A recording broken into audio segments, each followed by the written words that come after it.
Olá, meus queridos alunos do 9º ano. Estamos retomando aqui a nossa aula de física, nossa aula de número 17, né? E nós vamos dar continuidade ao assunto da unidade 5, Terra e Universo. Nós agora vamos falar sobre os temas 3, 4 e 5 para concluir o nosso estudo. Bem, sou professora Evilane e espero que vocês continuem gostando da nossa aula.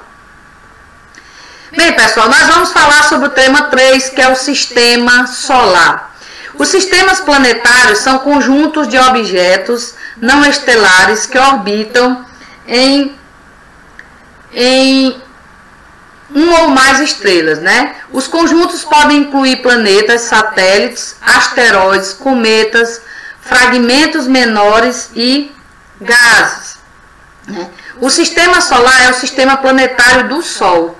Os cientistas acreditam que o sistema solar tenha surgido de uma nuvem de gás e poeira há aproximadamente 4,6 bilhões de anos, né? Vamos falar agora sobre a nossa estrela principal, que é o Sol, né? O Sol é a estrela mais próxima da Terra e fonte de luz e calor para todos os corpos, né, do sistema solar. Como outras estrelas, o Sol ele tem luz própria, ou seja, ele é um corpo luminoso, né? A luz e o calor emitidos por ele influenciam em aspectos fundamentais a existência da vida na Terra, né? Como eu já disse para vocês, pessoal, o Sol é o maior corpo celeste que está presente na nossa Via Láctea, né? Ele tem em torno de um diâmetro de 1.390.000 quilômetros, né? E tem a mesma idade do próprio sistema solar, né? O Sol é formado principalmente pelos elementos químicos hidrogênio e hélio. Hidrogênio em 73% e hélio em 25%. Bem, pessoal, cerca de 330 mil vezes a massa do Sol é maior do que a Terra. Um pouco mais de 109 vezes é o diâmetro do Sol maior do que a Terra. E cerca de 1,3 milhões de planetas Terra caberiam dentro do Sol, para vocês terem a noção do tamanho que é esse grande astro, né? Os planetas do nosso sistema solar. Planeta é um astro que gira em torno de uma estrela e não emite luz, ou seja, ele apenas reflete a luz. Para ser classificado como planeta, um objeto celeste deve ser aproximadamente esférico e seu corpo celeste dominante na sua trajetória. Isto é, enquanto gira em torno da estrela, sua órbita não se cruza com o de nenhum outro astro. Bem, pessoal, os planetas eles são classificados de duas formas. Nós temos os planetas rochosos, que a gente pode chamar de planetas terrestres ou telúricos, né? Que englobam Mercúrio, Vênus, Terra e Marte. São os que são mais próximos do Sol, né? Eles possuem superfícies sólidas e rochosas. E temos os planetas gasosos ou jovianos, né, pessoal? Que são os que ficam um pouco mais afastados do Sol, que é Júpiter, Saturno, Urano e Netuno, né? Não possuem superfícies sólidas como os planetas rochosos. São enormes esferas de gás a diferentes pressões, né?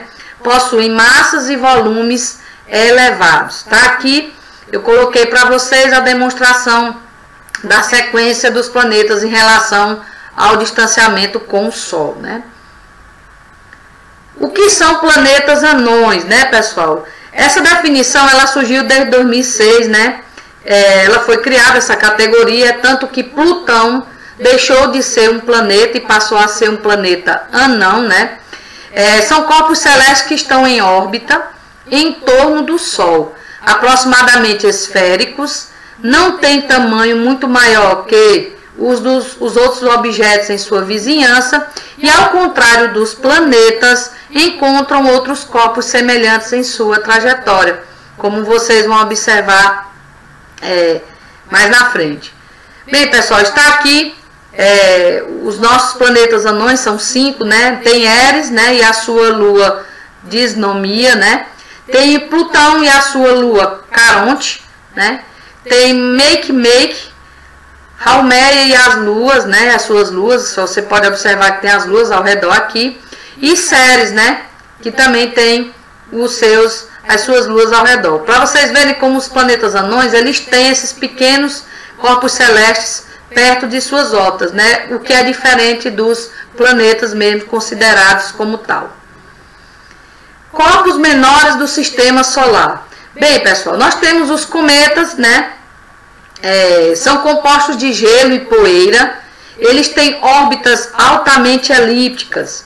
À medida que eles se aproximam do Sol, parte do gelo derrete, formando uma grande nuvem de gás e de poeira ao redor do cometa, chamado de coma. Mais próximo ao Sol, o cometa derrete parcialmente e desenvolve duas caudas, uma de gás e a outra de poeira. A cauda sempre aponta na direção oposta à do Sol. Bem, o cometa mais conhecido e o primeiro a ser reconhecido como periódico por quê? Porque ele sempre está passando aqui próximo da gente. É claro que não todo ano. Ele leva mais ou menos 76 a 75 anos para passar em torno aqui das proximidades da Terra, né? É chamado de cometa Halley. Eu vou dizer para vocês que eu tive a oportunidade de vê-lo na época que ele passou, em 1986, né? Ele agora só vai retornar a passar aqui perto da gente no ano de 2061. Eu espero que todos vocês tenham a oportunidade de vê-lo, é uma coisa magnífica. O tamanho dele é muito bonito, né?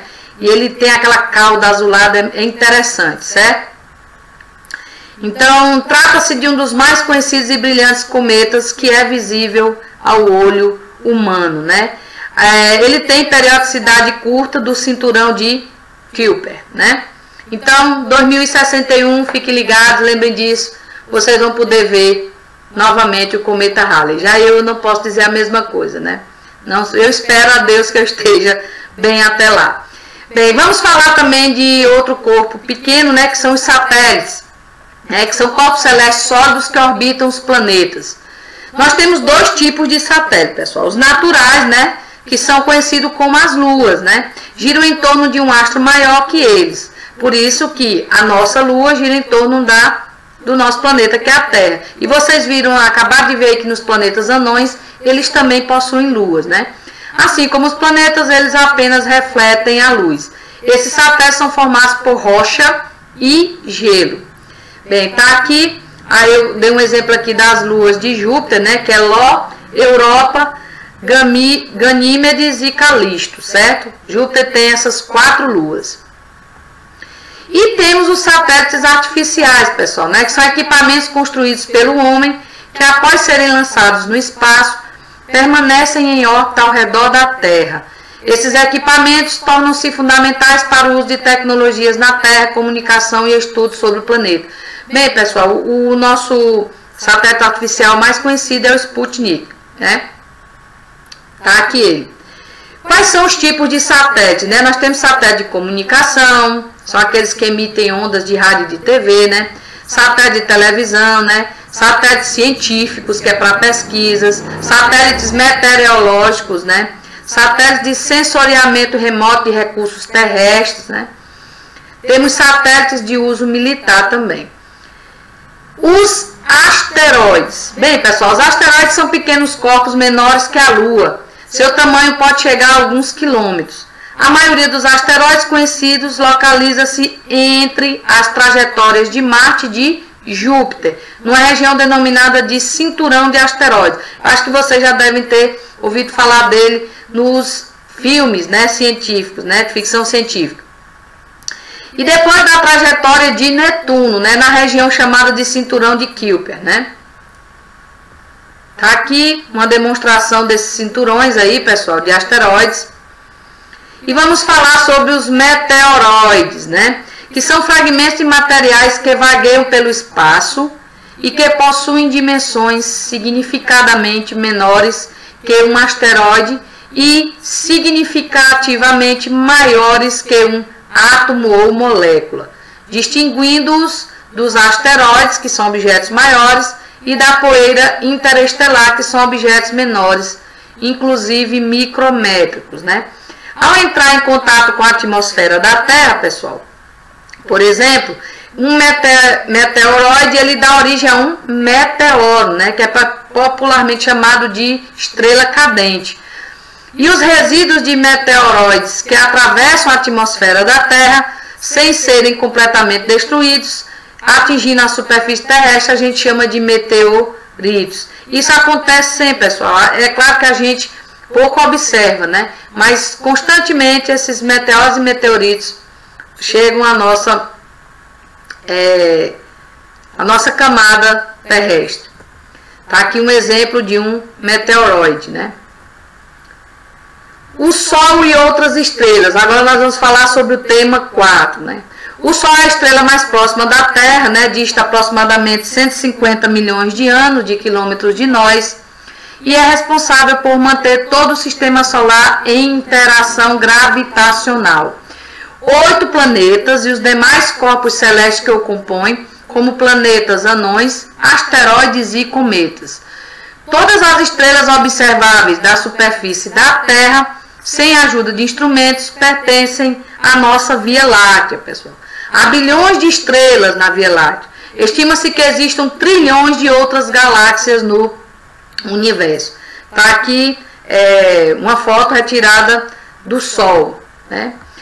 Existe uma evolução das estrelas, pessoal. Essa chamada de evolução estelar descreve as mudanças pelas quais uma estrela passa desde o seu surgimento até a sua extinção. Como eu disse a vocês, uma estrela ela tem início e ela tem fim, né? Existem diversos tipos de estrela, nós vamos já falar sobre elas, né? Variando em brilho, cor, temperatura de superfície, massa, entre outras características, né? Essas características influenciaram o modo como ocorrerá a sua evolução. Como vocês podem ver aqui, pessoal, nós temos as gigantes azuis, são lindas essas estrelas, mas elas são muito raras, né? Nós temos as anãs amarelas, né? Temos as estrelas brancas, que a gente chama de anãs brancas, né? Temos as anãs vermelhas, as anãs castanhas ou marrons. Temos as super gigantes, né? Nós vamos falar de cada uma delas, né? Aqui. As supergigantes são estrelas com massa acima de 8 massas solares. Quando as maiores estrelas não produzem mais energia suficiente para sustentar seu próprio peso, elas colapsam de forma abrupta, causando uma explosão denominada de supernova, que gera diversos elementos químicos.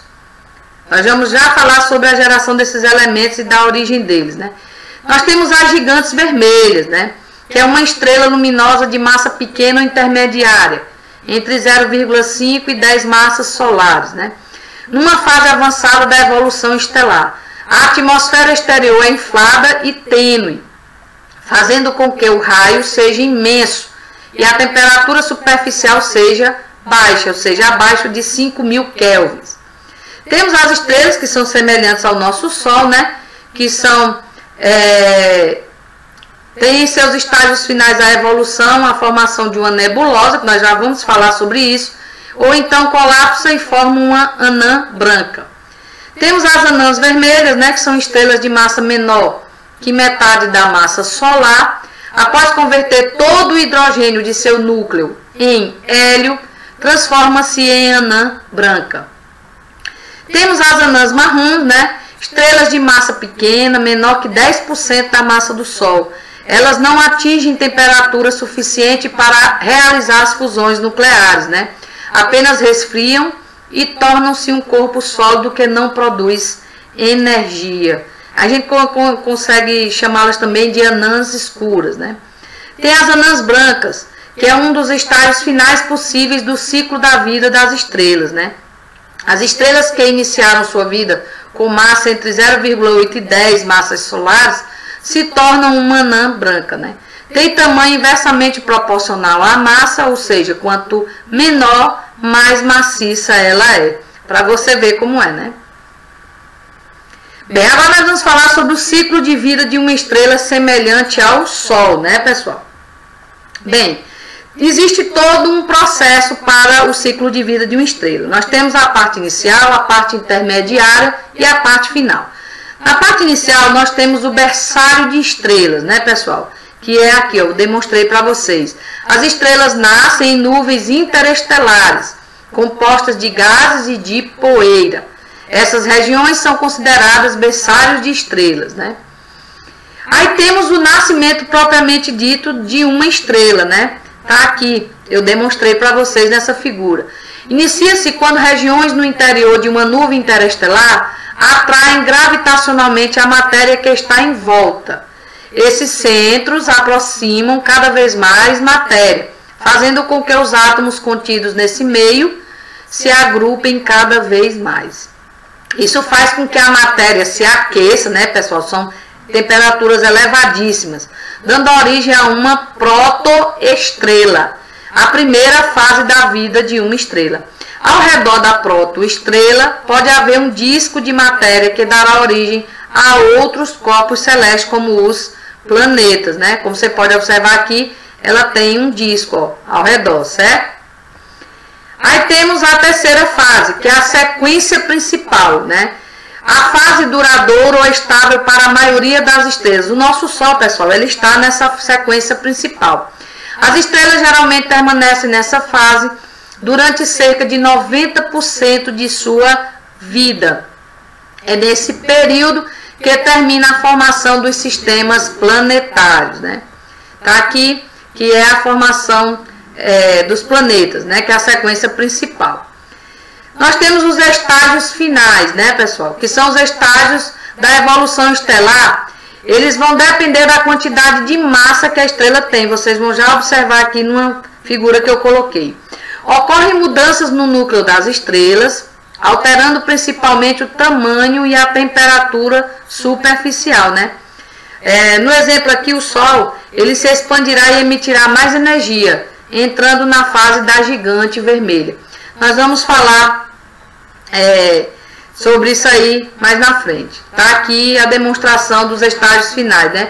Você pode ver que o Sol, ele tem o tamanho de uma gigante vermelha, ou seja, ele vai aumentar o seu diâmetro e ele vai consumir os planetas mais próximos dele. Infelizmente a Terra está incluída aí, mas nem todos os planetas, ok? Só aqueles que estão mais próximos dele.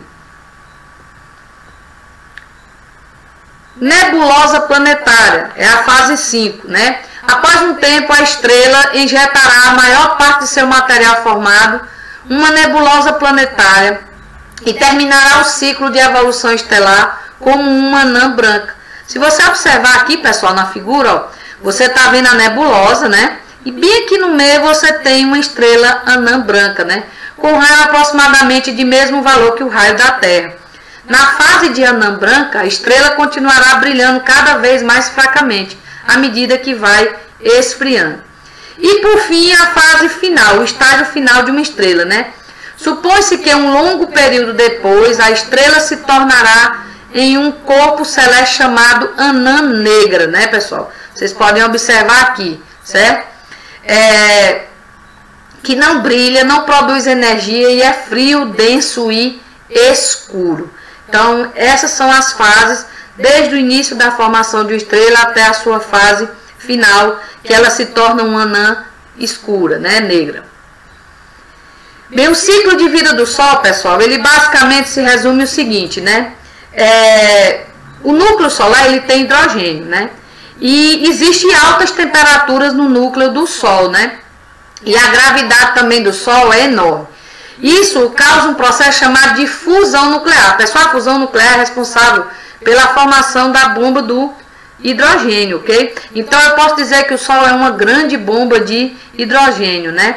Então, essa fusão dos átomos de hidrogênio, ele vai gerar átomos de hélio, né? Eles vão se fundir, vão se agrupar e formar um átomo maior de hélio. E vai haver a liberação de uma grande fonte de energia, né? Atualmente, em sua evolução, o Sol está na sua sequência principal, como eu já tinha dito, né? As estimativas que dão para a extinção do Sol, pessoal, é mais ou menos 5 bilhões de anos, né? O que é que vai acontecer daqui a 5 bilhões de anos?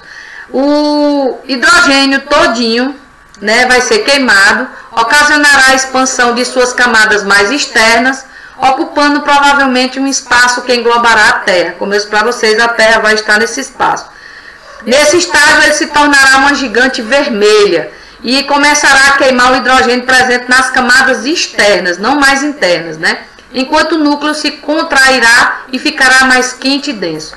Por fim, vai acontecer a fusão do hélio no núcleo, né? Fazendo surgir elementos como carbono e oxigênio, caracterizando o estágio da nebulosa planetária. Algumas dezenas de milhões de anos depois, o núcleo do Sol ficará do tamanho da Terra. Só para vocês terem uma ideia, o núcleo do Sol vai ficar do tamanho da Terra, enquanto suas camadas externas se desprenderão. Nesse estágio, cessam-se as atividades nucleares e o Sol se tornará uma anã branca e posteriormente uma anã escura, né? Tá aqui, pessoal, como é o ciclo do Sol. Atualmente nós estamos aqui, ó, entre o estágio 4 e o estágio 5 do Sol, e aqui desse estágio até a transformação dele numa anã branca, nós vamos ter ainda 5 bilhões de anos, né? Então, é por isso que o homem tenta descobrir se existem planetas habitáveis pelo ser humano, né? Justamente já pensando nessa possibilidade. E como a evolução estelar do Sol vai afetar a Terra, pessoal? Quando o Sol começar a se tornar uma gigante vermelha, o que é que vai acontecer com a Terra, né? A Terra será muito mais intensa, a radiação solar que vai atingir a Terra será muito mais intensa, né, pessoal? Nós vamos atingir temperaturas de 700 graus Celsius, né? Nessa temperatura não vai ter mais água, a água vai ter toda evaporada, né? Nós vamos ter como resultado uma grande seca, ou seja, uma Terra totalmente improdutiva, né? A atmosfera da Terra também ela vai desaparecer, né?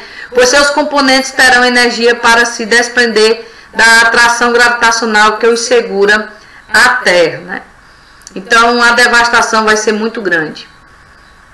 A origem dos elementos químicos, pessoal. Bem, no início do universo a matéria existente era majoritariamente hidrogênio e hélio.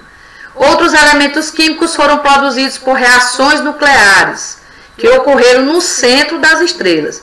Uma das hipóteses da origem do Sol e do Sistema Solar supõe que a explosão de uma estrela lançou no meio interestelar os elementos químicos que possibilitaram a formação do nosso sistema planetário e do nosso planeta.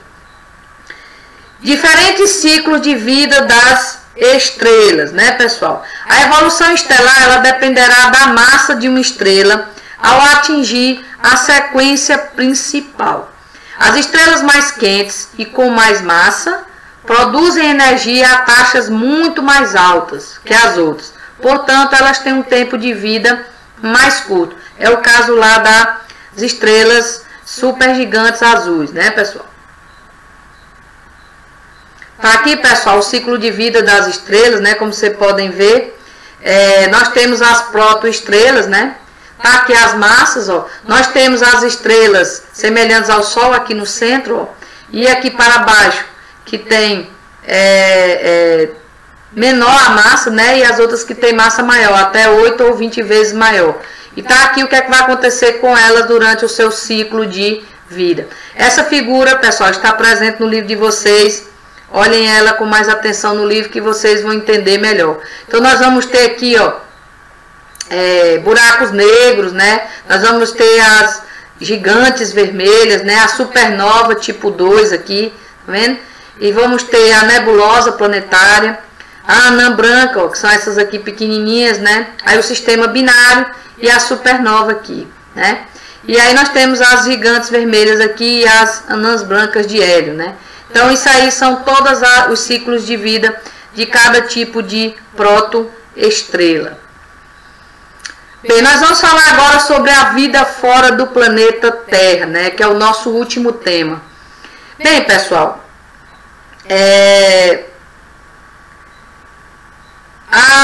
a nossa vida fora do planeta Terra, ela já existe uma possibilidade de existir, né? A gente poder viver. Existem descobertas mais recentes que dizem a localização de centenas de planetas orbitando outras estrelas que não o Sol, né? Nós já conseguimos fazer essas descobertas. Outras descobertas que nos proporcionou isso foi a detecção de moléculas orgânicas em Marte, né, nós conseguimos descobrir já que em Marte existem moléculas orgânicas, né? E a detecção de água líquida em satélites naturais de Júpiter e de Saturno e em Marte, né, pessoal? Vocês vão ver que para a gente conseguir sobreviver, precisamos ter esse tipo de ambiente, né? Água, moléculas orgânicas, então é possível sim encontrar um outro lugar onde a gente possa viver, né? Bem, pessoal, condições para a existência da nossa vida. Bem, para que existam vidas, né? Porque você já ouviu falar muito de extraterrestre, né, pessoal? Existe uma grande discussão até hoje sobre se existe ou não os ETs, né? Bem, muitos astrônomos eles acreditam que existam sim micro-organismos, né? Ou seja, vida de tamanho pequeno, não vidas mais complexas ou superiores à nossa, né? Mas tem aqueles que acreditam nessa possibilidade, né?